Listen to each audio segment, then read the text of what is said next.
Rain is a loser who was fired from the hero's party for being useless. However, after discovering he's actually an S-rank beast tamer, he starts collecting hot monster girls to form a new party of baddies. Before he joined the hero's party, Rain lost his parents when he was little and spent his miserable life living as a filthy loner. But when the leader of the hero's party hired him as a teammate, Rain started working as a beast tamer for minimum wage. But one day, the leader of the group, Arios, kicks him out of the hero's party, claiming he is a useless bum who can only form contracts with low-budget animals. Since this skill is not effective in combat, his only contribution is carrying their luggage. Rain is shocked to hear this, but one of the members, named Lean, claims that they are tired of protecting his miserable life and asks him to leave. They also demand Rain return his equipment because it belongs to the hero's party, and all the members, including Agath and Mina, throw insults at the poor Rain. Later that day, Rain recalls how his comrades were always rude to him, and that their harsh words were never meant to make him stronger, but simply because they never truly respected him. Just as Rain begins to dwell on his miserable life, a group of young brats approaches him and asks him to demonstrate his beast-taming abilities. So, Rain forms a temporary contract with a falcon and tells it to greet them. The youngins lose their minds over this and excitedly declare that they also want to become a beast tamer. When Rain asks why they wouldn't rather be a hero, one of the boys explains that the hero's party members are scary people, unlike Rain, who is very nice to them.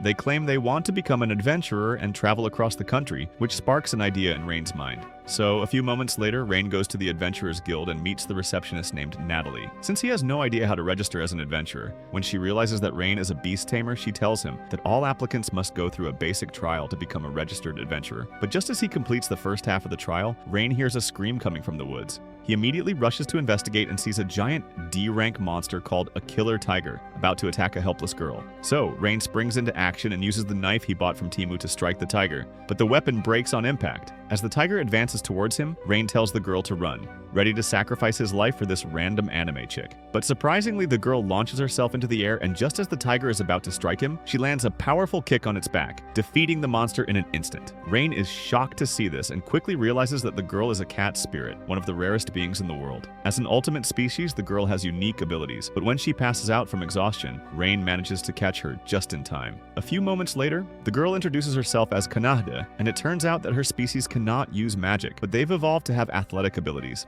When Rain asks why she was in the forest by herself, Kanahde explains that cat spirits usually live quietly deep in the mountains, but she grew bored and wanted to explore the world. She then thanks Rain for saving her life and asks him to tell his miserable life story. When Rain explains how he was fired from the hero's party, Kanahde gets furious that a kind person like him was treated like a slave. However, Rain tells her that he holds no grudges against the hero's party because he's a bit of a dork. Kanahde understands his situation, but seeing her still annoyed, Rain pats her on the head, which stirs a slight excitement in her. She then assures him that he is a strong warrior, but when Rain insists he is just an ordinary beast tamer, Kanahde asks him to form a permanent bond with her. Since only a handful of people in the world can tame cat spirits, Rain is hesitant at first. But seeing the genuine concern Kanahde has for him, he finally decides to make a pact with her to get to know her better. Kanahde is delighted by this, and Rain begins the taming process, creating a blood pact that surrounds her with magical emblems. When Kanahde accepts the deal, the taming process finally ends, and she notices the red contract symbol on her hand. Now that they are bound together for eternity, Kanahde grabs his hand and runs through the fields, while Rain wonders how a loser like him has just befriended an ultimate species with humongous jugs. Later, they head to a nearby field to gather 20 medicinal herbs for Rain's trial, where he tames a group of rabbits to spread out and collect the herbs for him. Kanahde is shocked, knowing that a beast tamer can only tame one animal at a time, which makes his ability truly exceptional. However, Rain brushes off her amazement, claiming it's no deal, which makes her even more irritated. Moments later, when Rain returns to the Adventurers Guild and turns in the items he collected, Natalie congratulates him for passing the trial. As she welcomes this smelly weeb as the newest F-rank adventurer of the Horizon Guild, Rain receives an adventurer's identity card and a small payment of 50 copper coins as a reward. Natalie claims that as the ranks go up, the adventurers will get paid substantially more. At that point, Rain realizes that he must increase his rank quickly, since that's the only way he can properly support his stupid lifestyle. As Kanahde waits in the lobby, Rain approaches her and gives her the good news. She congratulates him on the promotion and seems genuinely happy for Rain becoming a registered adventurer. But just then, a loud, arrogant man approaches them, hoping to spread his mayonnaise on Kanahde's face. What do you mean by that?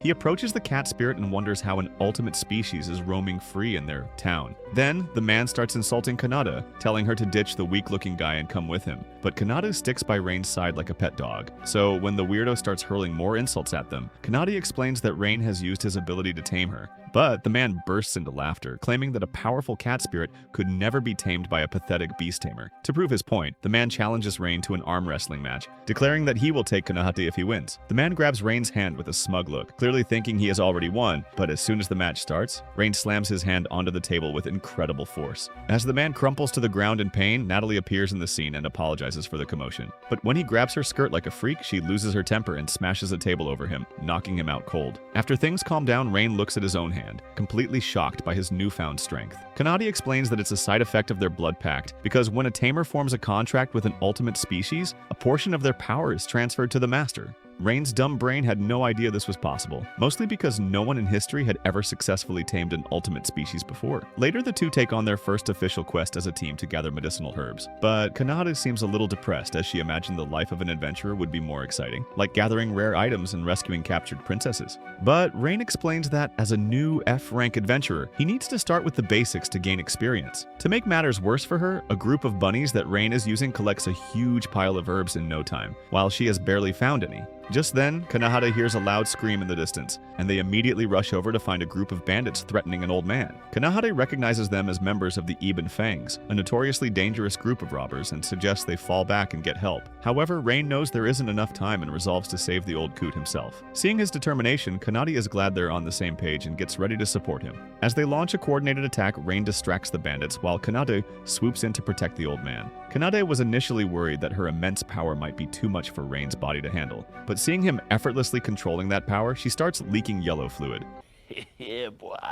After Rain knocks out the last bandit, Kanahade is left mesmerized, realizing she is beginning to develop a serious crush on her new master. The old man thanks them for the rescue and explains that his escorts ran away, leaving him alone. He also warns them that the Ibn Fangs is a massive organization with over 100 members, and they will surely seek revenge. Hearing this, Rain makes a judgment call and decides to take out the entire organization in one sweep. Kanade tells him that taking on 100 bandits by themselves is impossible, but Rain comes up with an idea. He sends a small squirrel to scout ahead and quickly finds the bandit's base, where he shows Kanade his secret weapon. Rain explains that he can also tame insects, making the cat spirit moist once again. He then reveals his plan to tame a massive swarm of bees and use their stingers to paralyze the entire bandit group. When Kanahade worries that she's useless to him, Rain tells her to head back to the city and gather reinforcements from the guild to capture the bandits. Meanwhile, the old man's escorts, Lean and Mina from the hero's party, are arguing with their new replacement beast tamer, blaming him for the ambush. Lean yells that he's useless and should have tamed more animals to scout properly, but the man explains that taming even 2 beasts at once causes immense mental strain. Back at the bandit hideout, Rain has gathered hundreds of bees and uses his magic to amplify the paralyzing poison in their stingers and unleashes a swarm. When Kanade arrives with a group of adventurers from the guild, they find the entire Ibn Fang members on the ground. Seeing this, the adventurers are in awe that Rain has single-handedly taken down the entire group. But just as they restrain the bandits, the ground begins to shake violently, and 3 giant monsters called king lizards emerge from the darkness. Turns out the bandits were keeping them as weapons, but the lizards are untamable, and they start attacking everyone. Seeing this, Rain and Kanahade immediately spring into action and command the other adventurers to get the paralyzed bandits to safety. As Rain faces the monsters, he reflects on his past, remembering how useless he used to feel. But with Kanahade on his side, he feels truly strong. After an intense battle, Rain and Kanahade emerge from the cave, earning applause and cheers from the guild members. Just then, he looks at Kanade and realizes that with this cat chick by his side, he can do anything in the world. In the Adventurers Guild, Natalie praises them for their incredible efforts and promotes Rain to an E-ranked adventurer. With the substantial reward money, he decides to get a proper room at the inn. But since there is only one room left, Rain is forced into this awkward situation. Later that night, Kanade is thrilled to sleep in a soft, comfortable bed. But Rain gets nervous, as his limpy ding-dong has never shared a room with a woman in his life. Rain tells her that he'll sleep outside, but Kanade finds it cute to share the room. When he explains that it's weird to sleep together, Kanade explains that she does not mind, because she has complete faith in her master. Hearing this, Rain tries to give her a serious lecture about being too quick to trust strangers and warns her that it's dangerous. But Kanade looks at him with puppy eyes and says she trusts him because he has risked his life for others and has proven he's a good person. This monologue finally convinces him, and Rain agrees to stay in the room. However, when he goes to bed, Kanade watches him like P. Diddy, thinking how, despite all the pain he's experienced, he's still a kind person. She herself was always lonely, even among her kind, and never had anyone she could truly rely on. but realizing Rain is a good-hearted person, Kanade makes a promise to herself to stay by his side and help heal the wounds of his past. Ever since then, the two have been enjoying their new life as adventurers, living a laid-back life in the village. But when they visit the Adventurers Guild one day, Natalie presents them with a new high-stakes quest. She explains that a powerful villain named Guard Dog has taken over the Stride Bridge, cutting off a vital trade route. As the two listen carefully, Natalie tells them that the quest is dangerous, which is why the reward is a massive 5 gold coins. Realizing the payout could make him a millionaire, Rain accepts the mission immediately. When the two arrive at the Stride Bridge to perform their duties as adventurers, a shadow falls right over their heads, which turns out to be a massive dragon.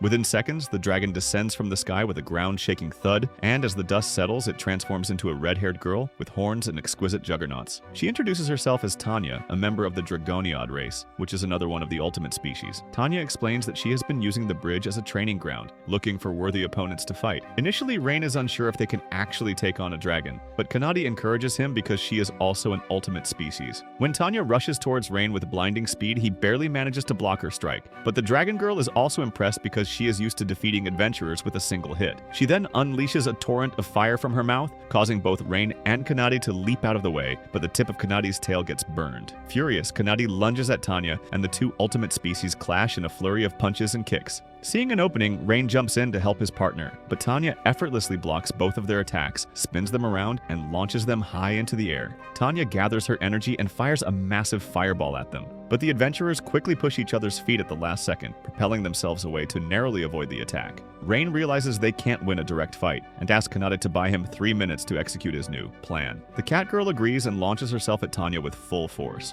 While the two are locked in a fierce battle, Rain closes his eyes and senses a faint presence nearby. He then uses his taming ability to locate a small bird flying around the bridge, quickly forms a contract with it, and commands it to bring his friends. Just as Kanade is starting to get tired, a massive swarm of birds descends on the bridge, relentlessly pecking at Tanya. The dragon girl mocks Rain for attacking like Usopp, but just then, her entire body goes numb, and she collapses to the floor, completely paralyzed. It turns out that the birds belong to a species whose beaks contain a potent neurotoxin that is strong enough to incapacitate even a dragon. After their victory, Rain approaches the defeated Tanya and asks her to come with them so they can talk. When they head back to the guild, Rain reports that he has successfully completed the mission, making this Natalia chick stunned into silence. But when she asks who the red-haired girl is, Tanya almost reveals her true identity as a dragon. However, Rain interrupts her and claims she is an OnlyFans model before dragging her outside. Moments later, Rain explains that she can't reveal her true identity as a dragon because it'll cause mayhem in the city. He then tells Tanya that she's free to go as long as she promises not to attack any more adventurers, but to his surprise, Tanya says she wants to stay with them. She's impressed by his miniature sausage and kindness, and asks Rain to tame her and let her join his party. Kanade immediately rejects the idea out of jealousy, but when Tanya calls her an insecure little bee, the cat girl reluctantly agrees. For a minute, Rain is not sure if humans can even tame dragonoids, let alone two ultimate species at once. Still, he decides to give it a shot and begins the taming process. To everyone's surprise, the contract is successfully formed, and Rain has managed to tame a dragonoid chick. Meanwhile, the original hero's party struggles through a dark forest, finally realizing how crucial Rain was to their group's success. So Arios decides to track him down and hire him back, assuming the weakling will gladly rejoin. He plans to use Rain to carry their luggage and clean their potty for a month and fire him once again. On the other hand, Kanade and Tanya are in the hotel room, arguing over who gets to sleep next to Rain, who has already dozed off, completely unaware of the chaos. The following day, the new party takes on their first official quest together to hunt cute monsters called slimes. While they are only F-rank monsters, they multiply quickly and have been destroying the local farm and crops. Kanade does not want to get her hands involved, complaining about how sticky they are, but Tanya claims that she can use her fireballs to eliminate the smiles in one sweep. Finally, seeing the two girls getting along, Rain looks at them, feeling happy and smiling like P. Diddy's lawyer. After searching for a while with no luck, Rain decides to get a better view, so he summons a bird and activates one of his more unique skills. He transfers his consciousness into the bird, causing his physical body to go limp and slump against Tanya's moist thighs. But just then, the bird goes over to the girls, and Rain's voice tells them about his ability to shift a part of his consciousness into another animal. Kanade is amazed by his seemingly endless list of overpowered abilities, while Tanya jokes about what she could do with his unconscious body. Meanwhile, the bird soars into the sky and asks the girls to take care of his human body. From the sky, Rain leads them directly to a clearing where a bunch of slimes are gathered like White Zetsu army. But before Kanahade can leap into the sticky mess, Tanya stops her and asks Rain if he can use magic. When he explains that he can only manage a weak fireball, barely enough to light a candle, Tanya tells him to experiment with his fire magic at the slimes anyway. Realizing this is a perfect opportunity, Rain focuses his energy and launches a fireball, and to his shock, it erupts in a massive explosion, wiping out most of the slimes in a single blow, and leaving reward crystals on the ground. Seeing him confused, Tanya explains that Kanade gave him a portion of her immense physical strength. In the same way, forming a contract with her, a dragon, has granted him a share of her colossal magical power. So, Rain now possesses one of the strongest magical affinities in the world, but suddenly more slimes emerge from the forest. Tanya declares that they will be his training targets and tells him that if he's going to be their master, he needs to learn to control his new power. The limpy loser reluctantly agrees, and with Tanya's guidance, he spends the rest of the afternoon practicing his magic. Back at the guild, they collect a massive reward for their work, and for the rest of their day, the three go shopping and enjoy a lavish dinner. Rain is shocked by how much his two companions can eat, as they devour all the food in the restaurant. During the meal, the girls get curious and ask Rain where he learned to be such a skilled beast tamer. He hesitates for a moment, so they quickly tell him he doesn't have to talk about it if it's painful. But seeing that the girls genuinely care about him, Rain begins his story from his past. Rain grew up in a village filled with beast tamers, and his parents taught him how to connect with animals. But his happy life was shattered one day when his parents were busy, prompting him to go out to the forest to train alone. Rain was so focused on his training that he didn't notice a red glow in the sky. So when he went back to the village, he was shocked to find everything burned to the ground, leaving him as the only survivor. Eventually, other adventurers adopted him, but Rain was always treated poorly, and they often forced him to do disgusting work. This was his life for almost a decade, but one day when Arios invited him to join his team, the poor boy accepted the deal without hesitation. Rain wanted to use his ability as a beast tamer to prevent the kind of tragedy that destroyed his home and make a difference in the world. However, he was never treated like an ally. Instead, he was forced to carry luggage and clean the potties of other members. As he finishes the story, Rain apologizes to the girls for acting like a wussy, but Kanade grabs his hand and consoles him. She finally understands why Rain always risks his life to save other people, so that they don't have to suffer the same sadness he went through. Tanya also agrees, and she claims that his kindness is probably his greatest strength and that she is proud of her master. For a moment, Rain is convinced that all the trauma he endured throughout these years has finally led to a happy conclusion. But just then, he realizes that the girls have turned radical, and they are furious at the hero's party, swearing to exact revenge on them. The following day, the trio heads out to hunt a group of low-level orcs. Tanya is enjoying herself and confidently blasts a few orcs with her fiery breath, but Rain tells her to remain vigilant. However, Tanya scoffs at him and claims that no orc will even manage to touch her. She then proceeds to exterminate a few monsters, but fails to notice one hiding like Jeffrey Epstein. Suddenly, the orc grabs her leg and pulls her to the ground, while another orc lunges at her from behind with a knife. But before it can inflict any damage, Rain steps in front of Tanya and takes the stabbing, while Kanade kicks the final orc away. Realizing she put her master in danger, Tanya goes into a mild depression, but Rain uses healing magic on himself and assures her that everything's fine. Even when they reach the town, Tanya is quiet and distant, but when Rain approaches her, the dragon girl apologizes immediately. However, he simply pats Tanya on the head and claims that as long as his chicks are safe, nothing else matters. Later that night, while Rain goes to sleep, Tanya watches him in awe, wondering how someone can be so kind. Recalling the incident from earlier, she gets a warm feeling in her ungabungs, realizing that she might have a huge crush on her master. The following day, Tanya suggests that Rain should use some of his reward money to buy better equipment and a proper combat weapon. But as the trio heads towards the market, Rain suddenly freezes in his tracks, coming face to face with his old boss. Rain has moved on from his past life, so he ignores the hero's party, but Arios starts insulting him, calling him a coward and a Mr. Beast fan. When Tanya jumps in to defend her master, Arios realizes that the group consists of two powerful ultimate species. He mocks Rain once again, asking if he is the servant. But this makes Kanahade incredibly mad, and she proudly declares that Rain is their master. Shocked by this proclamation, Arios finally reveals his true intent and asks Rain to join his team. He explains that their next mission is to explore the Lost Woods, a magical forest whose paths constantly shift, making it nearly impossible to navigate. He wants Rain's help to complete the mission, and the other party members chime in, calling it a great opportunity. However, Rain declines the offer like a G and turns to leave, but Mina stops him, asking for a moment of his time. She explains that deep inside the forest, there is a noble relic called the Shield of Truth, which is essential to defeating the Demon King. Mina tells him that if the Demon King is not defeated, he will attack all the villages in the country, resulting in millions of casualties. This strikes a nerve in Rain's stupid little mind, and he gets determined to save the people in his country. Rain reluctantly agrees to help the hero's party in acquiring the shield, which ignites a creepy smile on Arios' face. But before they team up, Kaneda and Tanya intervene, declaring that if Rain is going to help, the hero's party must first get on their knees and apologize for how they treated him. The thought of begging his servant for help makes Arios extremely mad, but Tanya threatens to burn them to ashes if they refuse. In a fit of rage, Arios tells Rain to keep his girlfriends on a tighter leash, calling the girls unmannered animals. But this results in Rain smashing his face, sending him flying like a sack of potatoes. Rain declares that he will never tolerate anyone disrespecting his friends. And seeing the fire in his eyes, Arios challenges him and his party to a duel. Everyone agrees to fight it out. Kaneda is paired against the knight named Agath, who looks awfully similar to Johnny Sins. Bro, what are you talking about, man? As the knight charges at her with full force, Kaneda simply dodges his attacks and counters with a kick so deadly that it nearly shatters his sword. She then unleashes a barrage of strikes, each one hitting the baldy like a sledgehammer. Furious, Agath activates his secret Hellfire technique and charges at her, but Kaneda kicks the sword away like a garbage bag. Agath is now on the verge of unleashing his final desperate attack, but Kaneda tells him she hasn't even used half of her power. The realization that this chick is toying with him sends a chill down Agath's spine. But just then, Kaneda vanishes into thin air and suddenly delivers a brutal kick that knocks him out cold.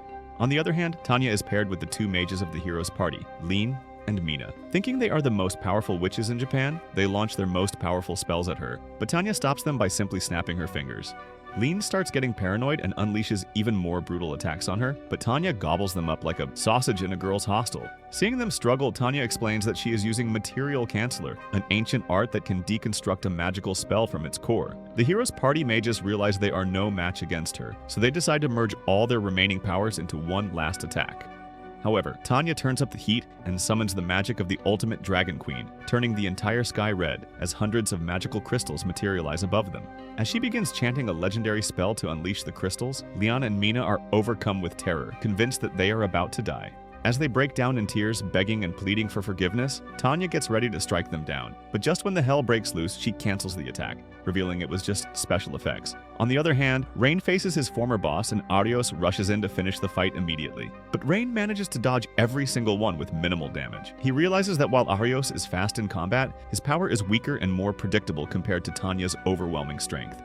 Suddenly, Rain catches Arios by surprise and lands a heavy punch to his gut, leaving him wondering how a weak beast tamer became so strong. Rain is not a big fan of gatekeeping, so he reveals the truth. All those years he spent carrying their luggage, he wasn't just watching. He was carefully studying their movements and their fighting styles, just as he would with any animal he wanted to tame. Realizing that Rain knows his weaknesses, Arios decides to channel his magical abilities and fires a powerful lightning bolt. But Rain counters it with his massive fireball and easily cancels out the hero's attack. Arios starts getting desperate, and he unleashes a barrage of different spells, but Rain continues to evade them like taxes. Just as Arios lunges for a final strike, his body suddenly goes numb, and the so-called hero collapses on the ground. Standing victorious over his former boss, Rain explains how he used his beat tamer skills to win this fight. Since he is still furious about the cruel things Arios said to his friends, Rain drives one last punch beside Arios' head, leaving a deep crater as a warning. With the battle finally over, Kaneda and Tanya rush over to him, each having won their respective fights. A few hours later, Rain and his girls arrive at the entrance to the scary-looking Lost Woods. Hoping to finish the job quickly, Tanya suggests they burn the entire forest to the ground and look for the shield afterwards. But Rain tells her to shut her trap, explaining that their mission is to find the Shield of Truth without damage, because it is a legendary relic that can only be wielded by the hero. The girls are still annoyed by the fact that they are helping the hero's party, but Rain insists that finding the shield is necessary to save the world from the Demon King. Realizing that their master has made up his mind, they finally agree to support him. Since the forest is extremely vast, Rain forms a bond with a small bird, and using his assimilation skill, he sends his consciousness into the sky to scout a path through the woods. A few moments later, Rain finds what seems to be a direct route to the center of the forest, but no matter how much they walk, they end up right back where they started, making them slightly frustrated. Rain cannot understand how they arrived at the same place, even though they were walking in a straight line. However, Tanya suspects that some kind of powerful magic is at play, and activates an ability called Material Search. This prompts a glowing red light to emanate from her, leading them to a large, ancient tree. She explains that the tree is the source of a powerful illusion magic that has been altering their perception and changing the layout of the forest to keep them away. As Kanade prepares to punch the magical tree out of frustration, a voice echoes from within, telling them to leave the forest. Just then, a small winged figure named Sora emerges, and Rain instantly recognizes her as another member of the ultimate species called the fairies. Turns out that fairies are legendary beings who possess magic even more powerful than dragonoids, but they are also known to despise humans and haven't been seen in over 200 years. Rain tries to have a peaceful conversation, but Sora tells him to leave the forest and refuses to talk. She tells him that his face looks like an expired peanut butter jar, and even threatens to unalive them. However, when Rain tries to reason with her, Sora launches a powerful magical attack, forcing them to run away in fear. Once they reach a safe area, Rain comes to an understanding of the entire fairy situation. He believes that Sora's intense hostility must be connected to why she is protecting the Shield of Truth, so he wants to try to communicate with her one last time, believing he can win her trust. Meanwhile, realizing that Rain will not back down, Kanade and Tanya are forced to agree to his plan. The trio soon returns to the giant tree, and Rain tells Sora that he only wants 5 minutes of her time. He tells the fairy that she can him them if she wants, but asks her to spare the lives of Kanade and Tanya. As Sora prepares a barrage of magical arrows pointed right at them, Rain holds the girls back. He knows from his years of experience as a beast tamer that the only way to earn the trust of a frightened creature is to show that you are not a threat, even if it means putting yourself in momentary danger. Suddenly, Sora fires her arrows, and she is shocked to see that Rain does not try to escape. She always believed that humans are vile creatures and knows them as monsters who burned her home and killed her people. However, Rain promises that he is different and pleads with her to trust me, bro. Despite this, Sora believes that the human is trying to trick her into submission and launches yet another attack. But this time, Tanya and Canada are forced to intervene, and they march in front of their master to block the attack. They explain how Rain is dim-witted, but an extremely kind person who saved them when everyone else wanted to use them for their power. Sora has no idea what to think, but the sight of two ultimate species protecting a human is definitely an odd sight, even for her. So, at last, she decides to trust this irritating bunch and listen to what they have to say. When Rain explains that the Shield of Truth is the only thing that can defeat the evil Demon King, Sora reveals that the shield is hidden behind a powerful barrier that protects the secret fairy village. She claims that the barrier cannot be taken down as it destroys the illusion and allows all the goons to pillage her village. However, Sora promises to uphold an ancient fairy pact with the heroes of the past, and she teleports behind the barrier and emerges with the Shield of Truth. But just as they are about to leave, Rain notices a deep sadness in Sora's eyes and asks if something is wrong. The fairy is clearly disturbed by something, but she hesitates for a while, afraid of putting them in even more danger. However, Rain insists that he can't walk away knowing someone is in pain, and Kanahari and Tanya also assure her that they can handle all kinds of crazy stuff. Realizing that her pleas will be answered, Sora tells them the truth about her twin sister named Runa. In the past, they used to guard the barrier together, but one day they abandoned their post to let their boyfriends pin them down. However, the girls were immediately ambushed by a horrifying monster from the Demon King's army called Shadow Knight. Since the monster can easily deflect magical attacks, he captured Runa. Sora quickly went to the fairy village chief for help, but he refused, claiming Runa's life as a sacrifice to keep the village safe from future attacks. Sora starts welling up with tears, recalling the events of her traumatic past. She still hasn't forgiven herself for abandoning her sister, but just then, Rain gently wipes the tear from her face and assures the fairy that her burden is now their responsibility as well. Though she can hardly believe his words, Rain promises to save Runa no matter what it takes. Overwhelmed with emotions, Sora runs into his arms, finally letting out all the pain she's been holding inside. However, Sora tells them that they need to hurry since the Shadow Knight has given her an ultimatum. She must liver the village's protective barrier by sundown, or Runa will be fed to the dogs. Since they cannot afford to act like a bunch of girls, Sora entrusts Rain and his crew with her sister's fate, and the group heads out to confront the Shadow Knight. Soon enough, Rain finds out that the monster is in the nearby mountain and notices Runa hung like chicken tandoori. They immediately begin their attack with Rain, launching a massive fireball, but since the magic has no effect against the knight, it only acts as a notification. As the evil knight turns its gaze towards the harmless explosion, Kanahade leaps from the trees above, delivering a powerful kick that sends the creature staggering backwards. The strike is complemented by Rain, and he closes the distance by landing a heavy punch to its gut. This coordinated attack catches the Shadow Knight completely off guard, and it growls like an angry father, wondering aloud if Rain is the hero they talk about in the ancient texts. However, the ordinary beast tamer claims that he's here just to save Runa from captivity. The knight realizes that he can't win a fight against two warriors, so he extends his sword towards the captured fairy. But before he can inflict any damage, Tanya makes her appearance and manages to block the attack, successfully breaking Runa's shackles. Now that the fairy is safe, Kanedi and Ryan continue their attacks against the knight, but they can't seem to hurt the monster at all. Just as he blocks their combined attacks, the knight spins its massive body to create a powerful tornado inside the cave. This force sends debris flying everywhere, forcing Rain to fall back, as he quickly discusses a new plan with Kanahadi. Since brute force isn't enough, Rain closes his eyes and allows his consciousness to spread around the forest. He then activates his taming skills, reaching out to find and form a quick contract with a nearby swarm of bees. Rain understands that their poison won't truly harm the magical armor of the knight, but they will provide the critical distraction he needs. So he unleashes the swarm, and just as planned, the knight gets distracted, trying to swat the bees around him. At that moment, Rain activates a unique tamer spell and pours some of his magical energy directly into Kanahadi's moist juggernauts. A warm, powerful golden aura envelops her as he temporarily boosts her physical power to its absolute limit. Feeling an explosive surge of energy coursing through her, she rushes towards the distracted knight. Kanade suddenly unleashes a devastating punch, and the blow connects with immense force, tearing a hole straight through the knight's body. This causes the monster to disintegrate like Obito's regenerated clones. A few moments later, the group reunites Runa with her sister, and the two fairies hug each other. Sora thanks them profusely as tears of joy stream down her face, while Runa, who has a much more playful personality, immediately starts teasing Rain for being a simp. Even though the twins look perfectly identical, their demeanors are completely different. As they chat, Sora reveals that they can no longer live in a village that abandoned one of them, but they are too afraid to survive alone in the dangerous forest. Immediately, Kanahadi jumps in and invites them to their group, and after Rain's approval, the fairies happily accept him as their master. For a moment, Rain is not sure if he can handle 4 ultimate beasts, since a normal beast tamer can only tame 1 animal at a time. But encouraged by Tanya's unwavering faith in him, Rain decides to give it a shot. He bites his finger and begins the ritual, designing a new magical structure for taming magical beings like fairies. Within seconds, the glowing ropes surround both the girls, and soon after, Sora and Runa successfully form a pact with Rain. This causes a heavy strain on Rain's stamina, but his side pieces rush to catch him just in time. A few moments later, Rain meets with the hero's party to deliver the Shield of Truth.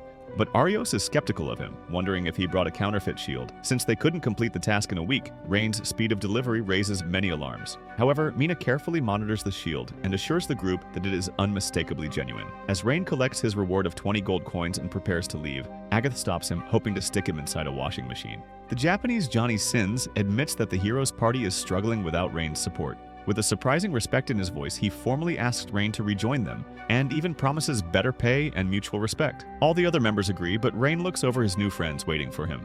By now, he has already found what he was looking for all his life, and it wasn't money or respect, but a real family. So, Rain declines the offer and proceeds to walk away. The hero's party is not used to humiliation, so Arios gets furious, and he secretly vows that he will find a way to eliminate Rain and his group of ultimate species. On the other hand, Rain explains that Arios, the hero, is blessed by the gods with a special ability called Limit Break, which allows him to grow infinitely stronger to face the Demon King. However, the girls collectively point out that Rain is also getting stronger, and suggest that he keep taming the ultimate species. In that manner, he will one day become strong enough to fight the Demon King without relying on the hero's party. Rain is shocked by this theory because he has spent his entire life being called a weak idiot. He knows he's not strong yet, but with his friends standing by him, Rain starts to believe he might become a hero after all. The next morning, Rain wakes up to find his small inn room is getting a little crowded, as his 4 companions are rubbing their biological jellies all around the bed. At breakfast, Tanya claims that since Rain is now growing stronger, he needs better equipment. Since he has more people to take care of, the limpy loser agrees. So later that day, the group decides to spend the day in town shopping for a new weapon. As they walk through the bustling streets, the fairy twins, Sora and Runa, cling to Rain's arms, intimidated by the large crowds. Since this is their first time in a human city, the girls are overwhelmed with mixed emotions, wondering if the humans will attack them. Rain tells them it's fine, but just then, their trip is interrupted by a group of adventurers who recognize Tanya. They approach her with deep respect, praising her strength from when she defeated them at the Stride Bridge. While everyone is shocked to see this, a random shopkeeper gives Kanadi a fresh apple, thanking her for some help she provided a few days earlier. Sora and Runa watch in awe as Kanadi and Tanya have practically become humans, just when a group of youngins approaches Rain. Seeing his female companions, they ask if the girls are his wives, causing Runa to blush deeply. At this point, Sora almost uses her magic to show the youngins a magic trick, but Rain quickly stops her, quietly reminding the twins they must keep their identities a secret for some time. Moments later, they come across the best weapon shop in the city and proceed to enter cautiously. It turns out that this shop is run by a dwarf blacksmith named Gantz, who looks like a puked mashed potato. The dwarf immediately berates them for staring at them, but Rain quickly mediates the conversation and claims he just wants to buy a weapon. In response, Gantz rudely tells him, pick whatever he likes, making the girls slightly skeptical of the quality of his weapons. While looking around, Runa finds a whip and begins imagining all the perverted ways Rain could use it in the bedroom, earning her a smack from her sister. Just then, Rain finds a dagger that catches his eye, but as he inspects it, he feels that something is off about the quality. Just then, another adventurer storms in, asking for the best sword in the shop, so Gantz hands him a shiny-looking but poorly made weapon. The adventurer pays a hefty price and leaves happy, completely unaware that he's been scammed. Seeing this, Rain confronts the old blacksmith, stating that all the weapons on display seem weak. A wide grin spreads across Gantz's face, and he admits that Rain has an amazing eye for detail. He explains that all the weapons in his showroom are just pieces of metal he forges as a test. He's grown tired of arrogant adventurers who believe an expensive sword will automatically make them powerful, only to discard his work when they get bored. So, Gantz hides his true masterpieces, waiting for a customer who has a ding-dong big enough to handle his craftsmanship. The dwarf then reveals his collection of real weapons, the ones that radiate power and artistry. Tanya is a big believer in strength and craftsmanship, so she instantly bonds with the blacksmith over his philosophy. Impressed that a beast tamer like Rain could sense the soul of the weapons, Gantz promises to forge him a personalized weapon worthy of his skill. However, since he is completely out of mithril, a rare ore he needs to do his work, Gantz gives them permission to visit the mining site to extract the mineral. A few hours later, Rain and his flock of jiggling jellies head to the Adventurers Guild. It's packed with people, and they soon learn that the heroes' party is holding open recruitment for new members. Rain sees them from across the room and looks down for a moment as a memory of his past resurfaces on his face. However, Kanade and Tanya notice this and move closer to comfort his diminishing aura. He then gives them a reassuring smile and they proceed to the counter where Natalie greets them and meets the twins. After some discussion, Rain takes on an official quest to investigate the mithril mine for Gantz. He learns that the mine, which should be full of mithril, has mysteriously run dry in recent days. When Gantz arrives to formalize the request and asks about payment, Rain tells him the only reward he wants is the personalized weapon he was promised. The old dwarf is moved by this response, so he promises to forge Rain the best weapon he has ever made. The following day, as the group heads toward the mine, it becomes clear that Sora and Runa has almost zero stamina. Having spent their lives inside a magical barrier, they quickly become exhausted from walking, so Rain uses his scouting skills to find a nearby lake where the girls can rest their dumpers and oongabungas. The girls are excited by the water and immediately ask to go for a swim, so Rain agrees to watch their luggage and tames a couple of rodents to keep an eye on them while he takes a quick power nap. While the girls are having fun in the cold water, Sora and Runa get envious of Tanya and Kanahadi's humongous set of containers. But just then, a fish bites Kanahadi's tail, and she lets out a sharp scream. Thinking they're being attacked, Rain jolts awake and rushes to the lake, only to find all four of them completely unboxed. Filled with embarrassment, he apologizes profusely, but the girls realize that he was simply worried about them and tell him to chill out. A few moments later, they finally arrive at the mithril mining site, and Rain immediately senses something is wrong. He then spots an eagle circling over their head in a rather unnatural pattern. Just then, two armed men emerge from the mine to investigate, but before they can even react, Tanya and Kanade move like lightning, knocking both men unconscious without injuring them. They need information about the mithril mine, but since the men are out cold, Sora and Runa step forward, offering to use their fairy magic called Memory Search. As the girls peer into their minds, they notice that a large, organized group of thieves is responsible for stealing all the mithril.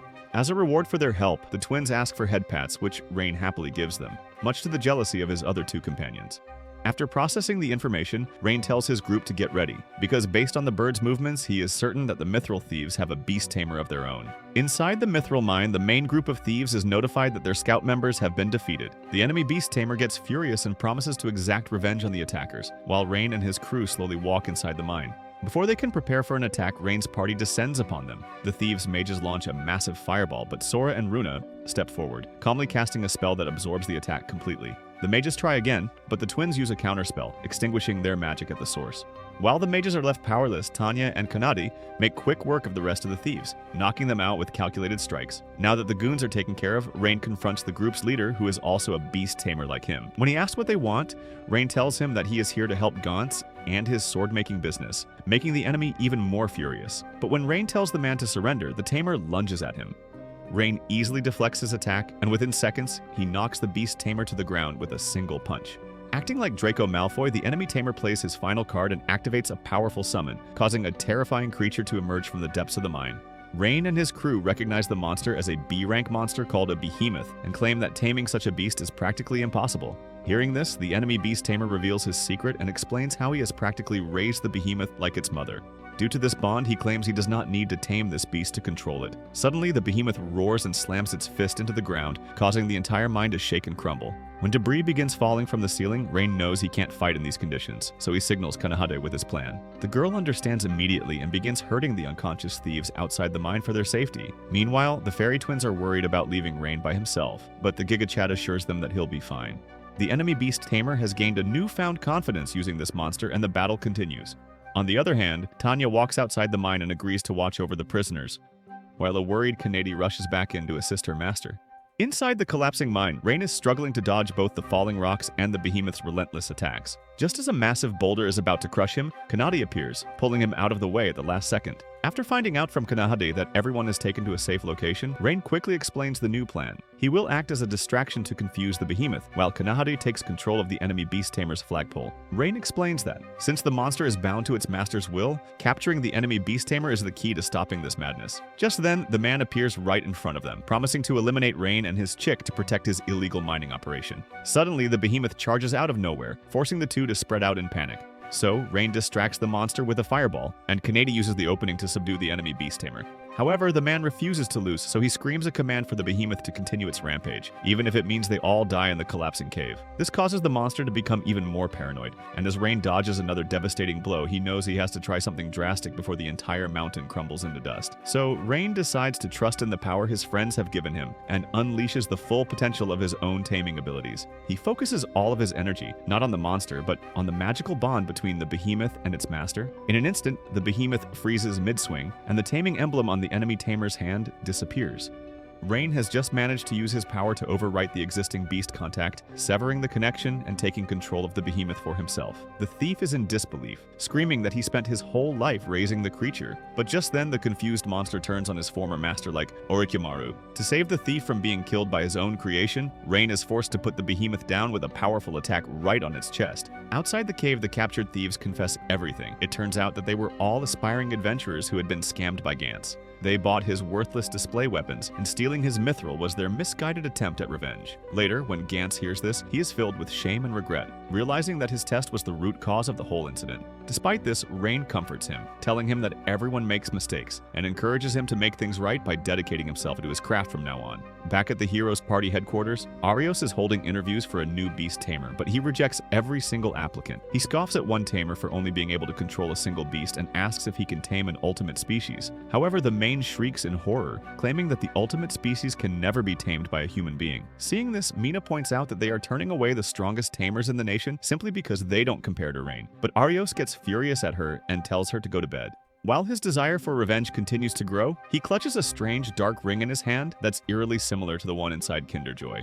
The next morning, Rain takes Sora and Runa into town for breakfast, while the others sleep in. They discover a hot dog stand, and the twins absolutely love the taste. While they eat, they ask Rain what new powers he gained from forming contracts with them. Kanade gave him strength, and Tanya gave him magic, but Rain admits he hasn't felt any change from his pact with the fairy sisters. The twins look devastated by this response, worried that they are useless to him. However, he quickly pats them on the head to reassure them. Like a veteran simp, Rain explains that he doesn't need to gain anything from them. After being used and discarded by the Heroes Party, all he ever wanted was to find true friends who would stand by his side. They are his precious comrades, and that is more than enough. His heartfelt words make the annoying happy, but just as they are about to head back, a smug nobleman and his guards block their path. The man introduces himself as Edgar, the son of the lord who rules the entire city of Horizon, and demands that the fairies give up their innocence to him. While the girls get scared, Edgar commands Sora and Runa to come with him to satisfy his desires. Annoyed by their defiance, Edgar snaps his fingers and his personal guards surround Rain, intending to take the twins by force. Rain claims that he will never give up his friends, so when the guards attack, he knocks them all out like a G. Realizing that minor threats won't work, Edgar resorts to a crueler tactic. He orders his remaining guards to point their weapons at the innocent civilians in the plaza, taking them all hostage. With a sinister look on his face, Edgar declares that the civilians are just tools for him to get what he wants.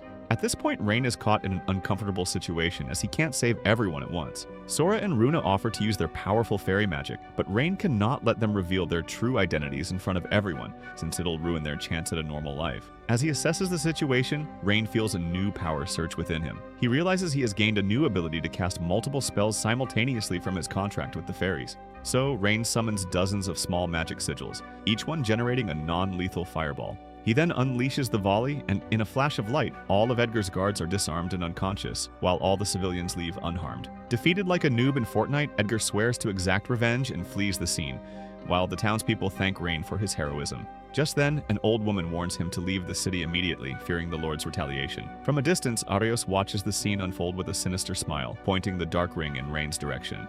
Back at the inn, Rain learns the true extent of Edgar's depravity. The nobleman has a history of kidnapping any woman he finds attractive, treating them like toys in his mansion. His father, the lord of the city of Horizon, uses his power and wealth to silence any victims and cover up all of his sons' crimes. Hearing this, Tanya becomes furious and wants to march to his mansion and burn it to the ground. However, Rain understands that they need to be more careful because he can't let the people of Horizon spiral into chaos. For a moment, he feels helpless, thinking he's just a normal beast tamer against such a corrupt system. But Kanade and Tanya see the resolve in his eyes, and realizing he wants to save everyone, they promise to support him no matter what. With his friends by his side, Rain declares that they will free the city from its corrupt rulers. Later that night, Edgar's father gets paranoid hearing the recent news about the ultimate beast, but Edgar tells him to grab his wrinkled nuts and leave the town. The moment he's gone, Edgar summons the captain of the Knight's Order, a man named Gillet. He then pays the captain a hefty bag of gold coins and orders him to find and eliminate Rain. Once the captain leaves, Edgar rings a bell, and a small, terrified beast girl is brought into the room. He then unleashes all his frustration from the day's humiliation on the poor girl, brutally beating her as she wishes for someone to save her. The following morning, Rain goes to the headquarters of the Knight's Order to file a formal complaint about Edgar's actions. However, a knight dismisses the incident as a Twitter drama and warns Rain that making false accusations against the Lord's son is a crime punishable by execution. At this point, Rain realizes that the entire Knight's Order is in Edgar's filthy little pocket. Just as he leaves the building, a woman emerges from the alley and introduces herself as Stella, the vice captain of the Knight's Order. She tells Rain that she is ashamed of what the Order has become. She feels useless, explaining that most of the knights, including her captain, have been corrupted by the Lord's money, turning a blind eye to his family's crimes. However, Stels claims that she has heard of Rain's heroic deeds and asks for his help to arrest Gillet and the other corrupt knights, hoping to restore justice to Horizon. Rain is hesitant at first, but seeing her genuine conviction, he agrees to cooperate with her. Over the next few days, they formulate a plan to eradicate corruption from the town it leads. Rain also visits Gantz, who has finished his personalized weapon, and later that night, they set out on their mission. Gillet receives a false tip that evidence of his corruption is stored in a remote warehouse, so he gathers all of his loyal knights and heads there, planning to destroy the evidence. But as they enter the dark building, the massive gates slam shut and are instantly frozen solid by the Twin Fairies' magic. One by one, the knights are ambushed and knocked out in the darkness. Equipped with his new S-rank gauntlet from Gantz, Rain attacks like a PUBG sniper and manages to take them all down. At last, Gillet is the only man standing, as he somehow fends off all the attacks. When he notices Stella standing with Rain, he gets even more furious. Stella tells him to surrender, revealing they have all the evidence they need, but Gillet refuses, mocking the woman for choosing justice over Bitcoin. This sparks a fierce clash between the two former comrades, and for a moment, Gillet gains the upper hand, but Stella recalls the memory of the honorable knight he once was, and strikes him down in a fit of rage. On the other hand, Edgar is venting his frustration on the Beast Girl again, enraged that his knights have been arrested. He gets worried thinking about Rain coming to slash him next, but just then, Arios appears in his window. He tells Edgar that Rain is far more powerful than he can imagine, and that he has several ultimate species at his command. So, Arios tosses him the dark, cursed ring, telling him that it contains the power he needs to eliminate Rain and continue his reign of terror over the city. Inside a dark cell, a fox girl named Nina remembers her happy life in an orphanage. She was surrounded by friends and people who cared about her, but that peaceful existence feels like a distant memory. All she does is wish for someone to come and save her from the waking nightmare she has been forced to endure. Meanwhile, at the front gates of the Lord's Grand Mansion, Stella and her loyal knights announce that Captain Gillet has been arrested for corruption and that they are there to investigate Edgar. However, the mansion guards stop them from entering and instead call for reinforcements. This causes Stella, Kanate, and Tanya to be completely surrounded by the Lord's private army. From a balcony high above, Edgar smirks down at them like an Asian Dumbledore. Thanks to the cursed item he received from Arios, he has no fear of Rain's ultimate species, so he watches the battle erupt at the front gate, confident that the sheer number of his soldiers will overwhelm the enemies. On the other hand, Rain, Sora, and Runa use the chaotic battle as a distraction and sneak into the mansion's dungeons. Runa immediately activates her material search magic and manages to trace the flow of energy in the building. This enables her to locate all the kidnapped people, but she also detects a single massive magical signature. Runa claims that this power source is so immense and unusual that it could only belong to another ultimate species. Rain is left wondering if this person is a friend, a foe, or perhaps just another victim. Either way, he decides to investigate this powerful stranger himself and instructs the twin sisters to focus on rescuing the kidnapped people while he handles the rest. For a moment, Sora and Runa hesitate, worried about him going alone into unknown territory, but Rain apologizes, admitting that his plan has forced them to reveal their secret fairy magic to the world. However, the sisters assure him not to worry because they have complete faith in him and are equally messed up in their heads.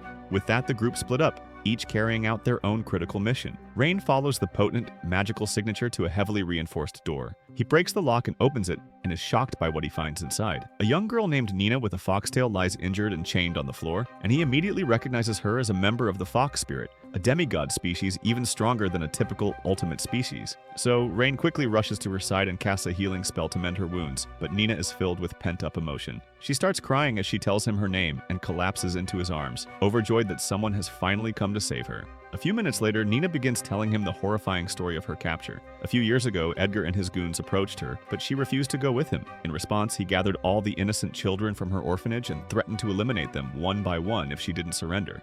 With no other options, Nina decided to sacrifice her life to save her friends. Later, Edgar placed a powerful slave collar on her neck, sealing away her immense divine powers. Ever since that day, he has used Nina as his personal punching bag, who is forced to endure the humiliation. Horrified by her story, Rain vows to free her from the collar immediately.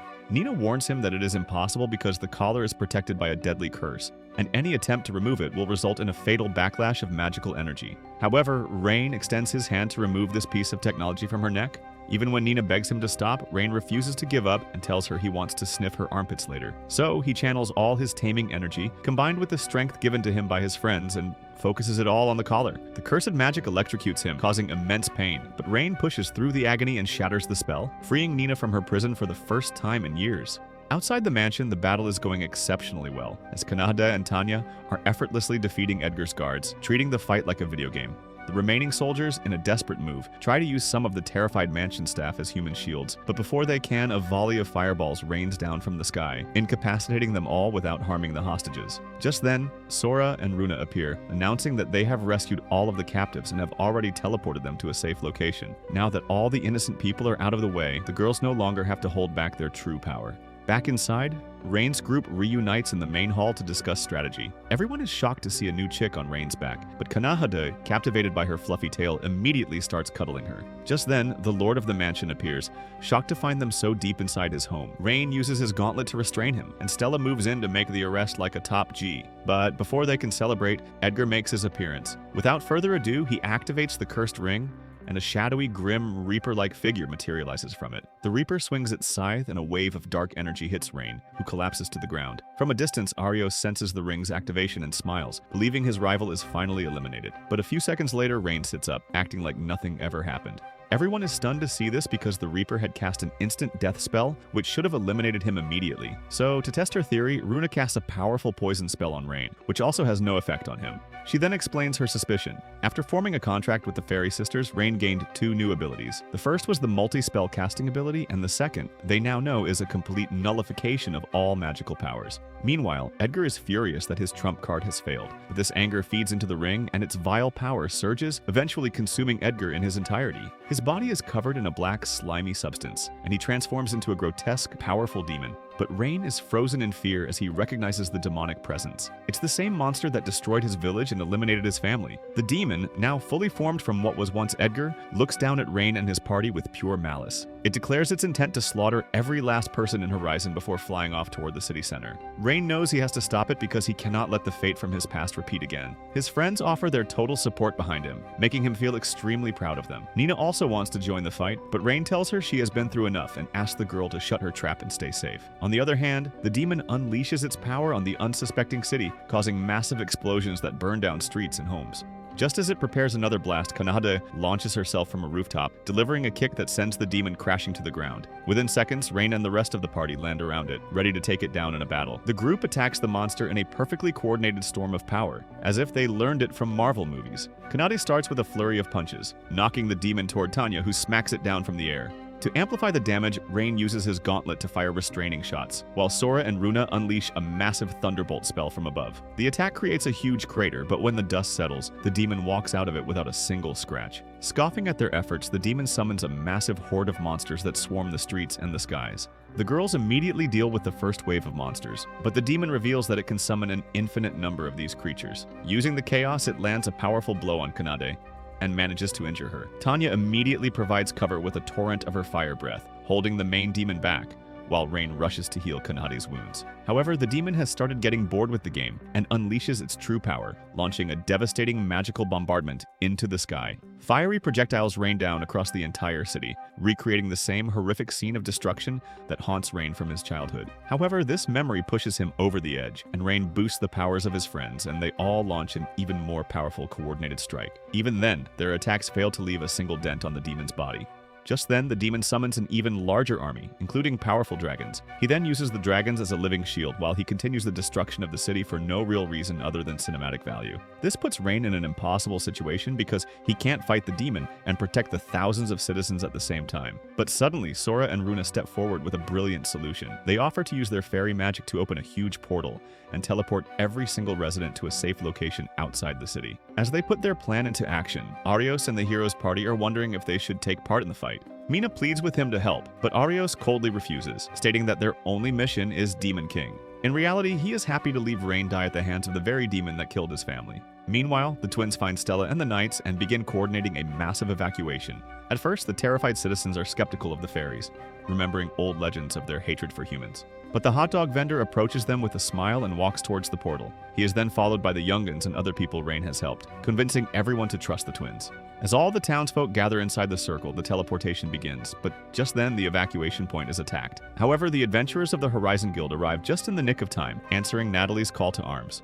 Gantz is also with them, and he hands out his finest weapons for free to repay his debt to Rain. With that, they form a defensive line, holding back the horde or monsters and creating a path for Rain to focus on the demon. On the other hand, Rain knows he needs to get closer to the demon to land a decisive blow, but it's too far away. Tanya could carry him, but her dragon form would be a large target for the demon to attack, and the twins' teleportation magic is too slow for combat. Just when all seems lost, Nina arrives at the scene, determined to help Rain land a victory. She refuses to be a victim any longer and wants to help the one who saved her. So, Nina reveals her hidden demigod ability to transport anywhere in an instant. Now, the final plan is set. Kanade and Tanya, backed by the adventurers, will hold off the endless horde of monsters. Rain and Nina will make a direct attack on the demon so the girl grabs onto his disgusting little arms, and they begin to teleport across the battlefield. The two start phasing through the chaos and narrowly dodge the demon's powerful energy blasts. As they close the distance, Rain boosts his own power, preparing for his most audacious move yet. He is going to attempt the ultimate taming feat, overriding the demon's control of his own summoned army.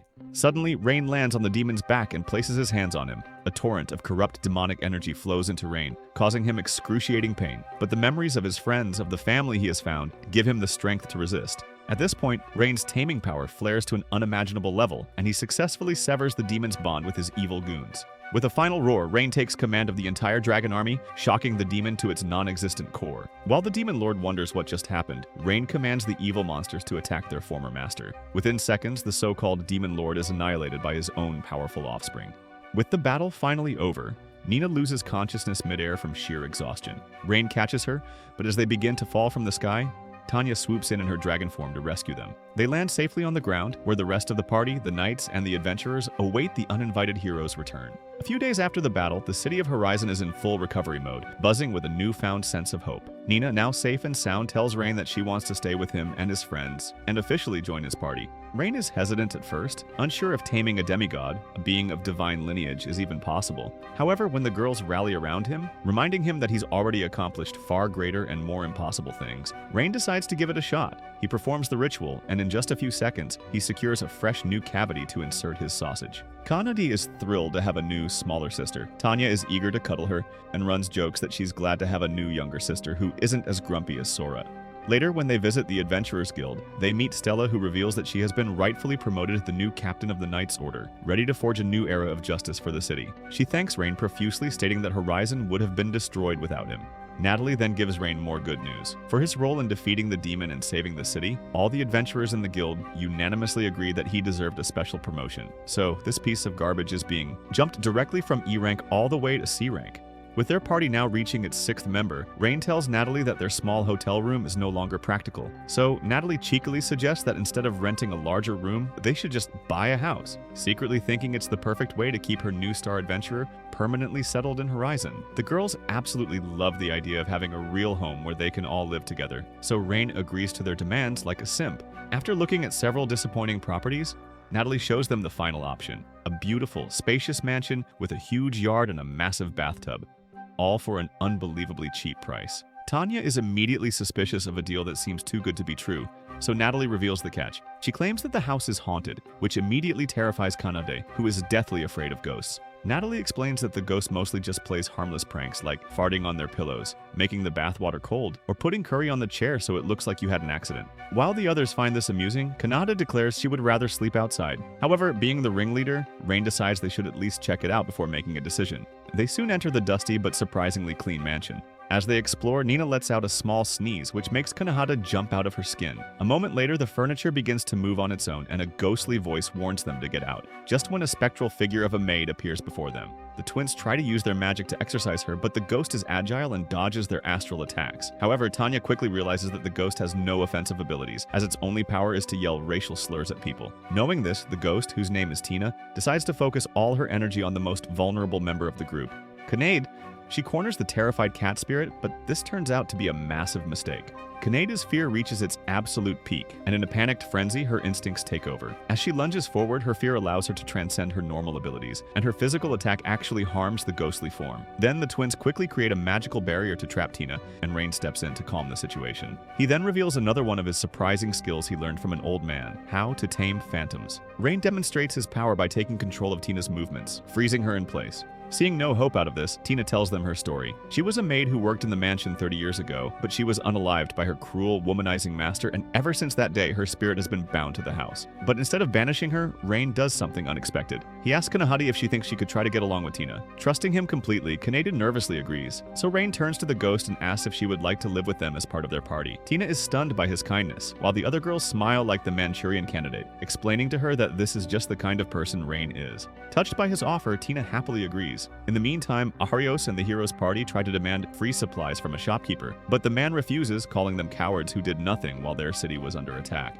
Other citizens also join in, telling the so-called heroes to park their backsides somewhere else. When they claim that Rain is the true hero of Horizon, Arios gets furious and destroys the man's stall and storms off, filled with hatred for the beast tamer. Later that night, the new family gathers in their new home for their first meal together. Tina, Sora, and Runa have prepared a massive feast, and as they sit down, Nina looks at Rain with tears in her eyes and thanks him, saying that for the first time in a long time, she is no longer alone. Her words strike a deep chord within Rain. He remembers the crushing loneliness he felt after losing his family and his home, the empty hole that has been in his heart for years. He realizes that joining the hero's party was just a desperate attempt to escape that void. But now, looking around the table at his new family, he feels the warmth of true companionship. The hole in his heart is finally full, and overwhelmed with emotion, he starts to cry like Logan Paul. The girls notice this and ask him what's wrong, but Rain quickly plays it off, joking that he's extremely hungry. But deep down, he knows these are tears of pure joy for the new bonds he's created and the new family he can finally call his own. If you watch this anime recap until the end, comment down "Magic Sausage." If you like anime recaps like this, watch this video.